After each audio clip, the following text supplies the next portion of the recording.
test and the Apley's actually aren't all that reliable. So I think one of the studies showed that the McMurray is about 58% reliable. So, it helps, but it's not going to be perfect. So what we do here is with the McMurray's test, you want to get them into full knee flexion or as best as you can. Sometimes, if it's relatively recent, they won't be able to get all that way.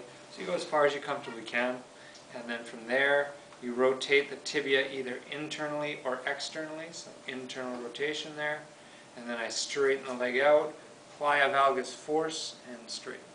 So about halfway through the range, you apply that valgus force. If you apply it too soon, you end up irritating that hip joint. So you want to make sure it's more down here, valgus force, relaxed, and they're totally relaxed. You're looking for pain or a painful click. Okay? Click or clunk.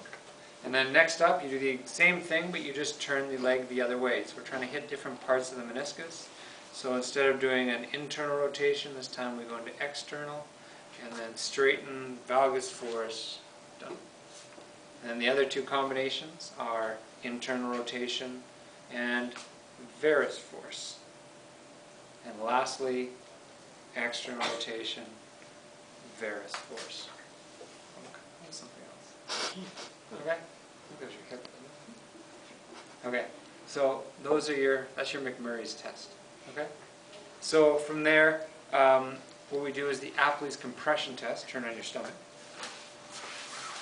And here what we do is you just bend the knee up to 90 degrees. You can do this one here, it'll probably be easier. Just bend this one here. You apply, so here's the tibia, meniscus is right here, femur underneath. So I apply pressure through the tibia to squash that meniscus, and then rotate the tibia internally and externally. Okay, you're just looking for pain. You can do it at 70 degrees, push, twist, twist. You can do it at 110, twist, twist. Again, looking for pain or clicking or clunking. Okay, and then lastly, have a seat up for me, and just sit over the edge of the table.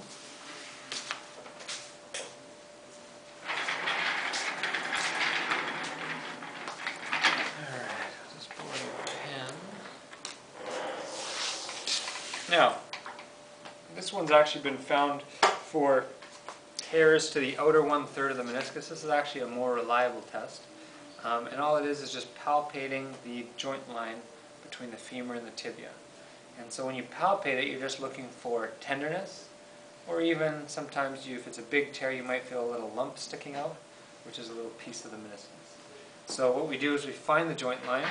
So in this position, the tibia is naturally just tractioned away from the femur a bit. If you want to traction a bit more, you can just pull on it while palpating, and you'll be able to feel that inside of the joint a bit easier. But here what we do is you find the femur, which is right around there, and I can just draw it there pretty easily. And then on the bottom shelf is the tibia, and there's your lateral joint line. And then on the other side will be the medial one.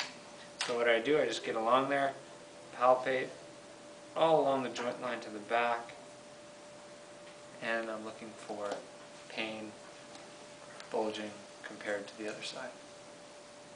Okay, so just do those 3 tests. As soon as you're done those, we'll move on to the next part of